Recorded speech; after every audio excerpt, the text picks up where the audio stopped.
নমস্কাৰ বন্ধু বান্ধৱীসকল আমাৰ এই নতুন চেনেলটোৰ ডিজিটেল হেল্প আছাম ইউটিউব চেনেলটোলৈ সকলোকে পুনৰবাৰ স্বাগতম জনাইছোঁ। তো এটা বহুত ভাল খবৰ বুলি ক'ব লাগিব, কাৰণ আকৌ ভাল খবৰ, অসম চৰকাৰৰ নতুন নিযুক্তিৰ যিটো এডভাৰটাইজমেণ্ট মুকলি হৈছে। তো মই আপোনালোকক অফিচিয়েল ৱেবছাইটত গৈ সকলোবোৰ ডিটেইলছ জনাই দিম। তো ইয়াত আপোনালোকে চাব পাৰে যে ৰাজ্যিক শিশু সুৰক্ষা অসমত নতুন পদ মুকলি হৈছে আৰু অসমৰ সকলোবোৰ জিলাতে এই পদসমূহ মুকলি হৈছে। তো কি পদ মুকলি হৈছে, তো আপোনালোকে কেনেদৰে আবেদন কৰিব লাগিব, কি কৰিব লাগিব, সকলোবোৰ মই ডিটেইলছ এইটো ভিডিঅ'ত জনাই দিম।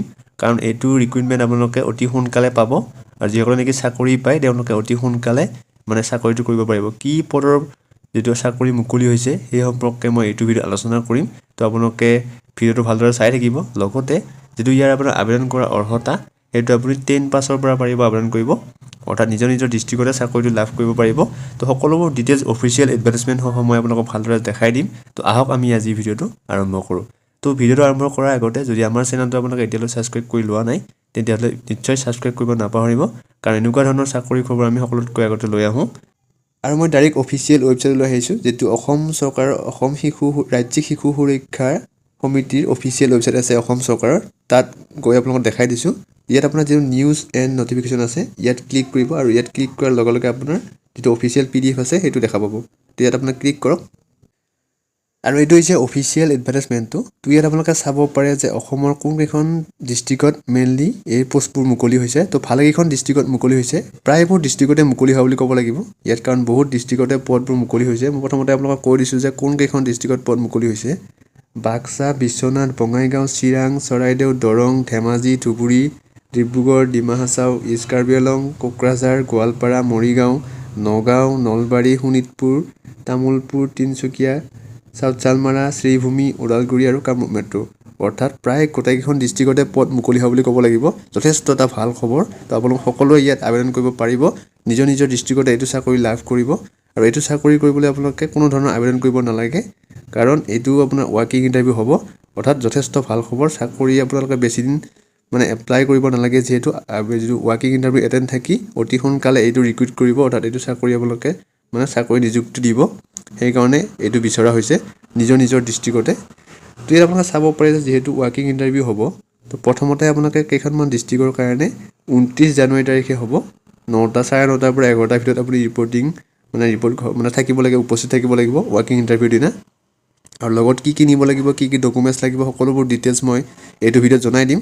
তো প্ৰথমতে আগত চাব পাৰে যে 29 জানুৱাৰী তাৰিখে এইকেইখন ডিষ্ট্ৰিক্টৰে হ'ব, গোটেইখন ডিষ্ট্ৰিক্টৰ নহয়, এইকেইখন ডিষ্ট্ৰিক্টৰ 29 জানুৱাৰী তাৰিখে হ'ব। মই ইয়াত আপোনাৰ দেখা দিছোঁ।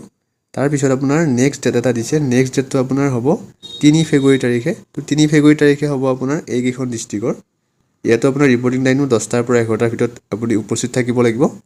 আৰু ক'ত হ'ব আপোনাৰ যিটো ৱাকিং ইণ্টাৰভিউ, তলত দিয়া আছে আপোনাৰ হ'ব যিটো কনফাৰেঞ্চ হল আছে আপোনাৰ state child protection society Assam, যিটো বেলতলা চাৰ্ভিট আছে গুৱাহাটীৰ, তাত হ'ব আপোনাৰ ৱাকিং ইণ্টাৰভিউটো কনফাৰেঞ্চ হলত।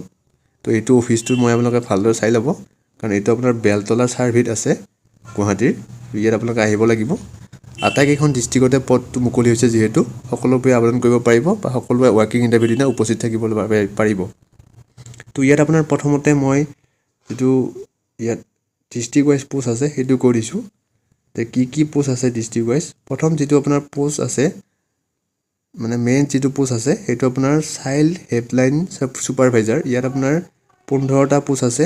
আৰু কোনখন ডিষ্ট্ৰিক্টত পোষ্ট আছে, বঙাইগাঁৱত 2টা পোষ্ট মুকলি হৈছে চাইল্ড হেল্পলাইন ছুপাৰভাইজাৰত, চিৰাঙত এটা আছে, তাৰপিছত ডিব্ৰুগড়ত এটা, ডিমা হাছাওত এটা, ইষ্ট কাৰ্বি আংলঙত এটা, কোকৰাঝাৰত এটা, মৰিগাঁৱত এটা, নগাঁৱত 2টা আছে, নলবাৰীত এটা আছে, চাউথ চালমাৰা 2টা আছে, আৰু CHL ঘাই ৰেলৱে 2টা আছে।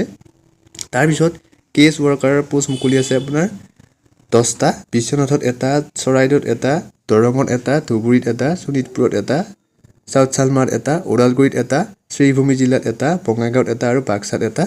তাৰপিছত যিটো আপোনাৰ চিকিউৰিটি গাৰ্ড আছে বেলতলাৰ মেইন অফিচটোত, এইটো পদ মুকলি আছে চিকিউৰিটি গাৰ্ডৰ পোষ্ট। ইয়াত আপোনাৰ টোটেল এটা পোষ্ট আছে ইয়াত। তাৰপিছত আছে আপোনাৰ MPS ষ্টাফ, যিটো বেলতলাৰ মেইন অফিচ আছে কণ্ট্ৰল ৰুম, তাতে পোষ্ট মুকলি আছে 2টা। এইটো আপোনাৰ 9 পাছ কৰা হ'ব লাগিব।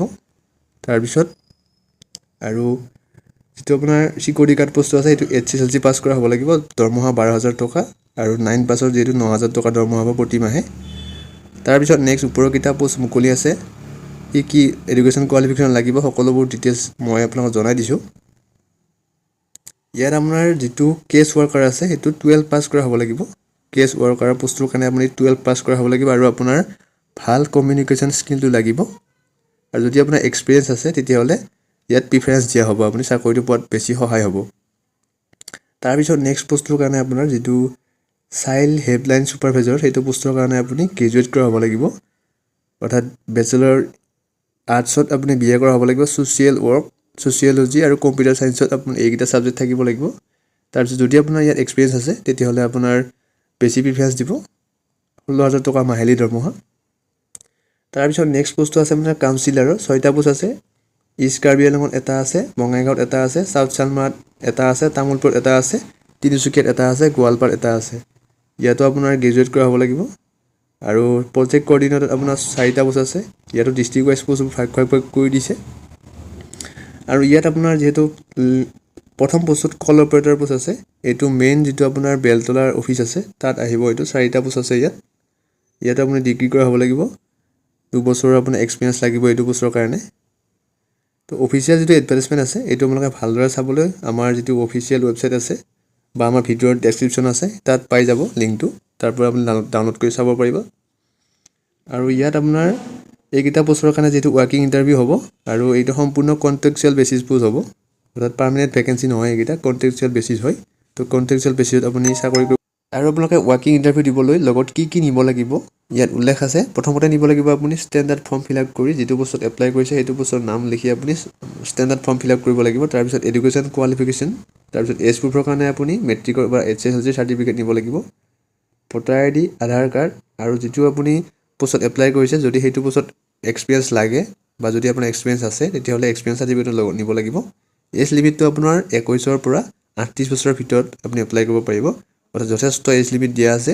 21ৰ পৰা 38 বছৰ বয়সলৈ আপুনি এইকেইটা পোষ্টৰ কাৰণে এপ্লাই কৰিব পাৰিব। যথেষ্ট এটা ভাল খবৰ, কাৰণ এইটো চাকৰি পোৱাৰ পিছত আপুনি লগে লগে নিজৰ ডিষ্ট্ৰিক্টতে চাকৰিটো পাব যিহেতু আপোনাৰ কোনো ধৰণৰ আবেদন কৰিব নালাগে, অতি সোনকালে এইটো মানে চাকৰিটো দিব। আৰু যিহেতু কণ্ট্ৰেকচুৱেল বেচিছ পোষ্ট এইটো 11 মাহৰ কাৰণে আপোনাৰ এপইণ্টমেণ্ট আপোনাৰ ৰিক্ৰুইট কৰিব, অৰ্থাৎ চাকৰিটো পাব। তাৰপিছত হয়তো আপুনি পিছত হয়তো বঢ়াবও পাৰে, কাৰণ যিহেতু চৰকাৰৰ চাকৰি যিমান কণ্ট্ৰেকচুৱেল হ'লেও মানে কৰিব লাগে, পিছত আপোনাৰ কামত আহে, সেইটো কৰাসকলে গম পায়। তো আপোনালোকে যদি এপ্লাই কৰিম বুলি ভাবিছে বা ৱৰ্কিং ইণ্টাৰভিউটো এটেণ্ড থাকিম বুলি ভাবিছে তেতিয়াহ'লে অফিচিয়েল যিটো PDF আছে সেইটো আমাৰ ভিডিঅ'ৰ ডেছক্ৰিপশ্যনত পাই যাব। ভালদৰে চেক কৰি কি ডকুমেণ্টছ লাগে সকলোবোৰ ভালদৰে জানি আপোনালোকে আহিব পাৰিব গুৱাহাটীৰ যিটো বেলতলা ছাৰ্ভিচ অফিচটো আছে। তো এইটোৱে আছিল আজিৰ ভিডিঅ'টো। যদি আপোনালোকে ভাল পালে লাইক কৰিব এটা ভিডিঅ'টো, লগতে ভিডিঅ'টো শ্বেয়াৰ কৰি দিব, কাৰণ আপুনি এপ্লাই নকৰিলেও বেলেগে হয়তো এপ্লাই কৰিব পাৰে, গতিকে তেওঁলোকলৈ যাতে খবৰটো পায় তো আপোনালোকে শ্বেয়াৰ কৰি দিব। লগতে আমাৰ চেনেলটো আপোনালোকে ছাবস্ক্ৰাইব কৰিব নাপাহৰিব। ধন্যবাদ।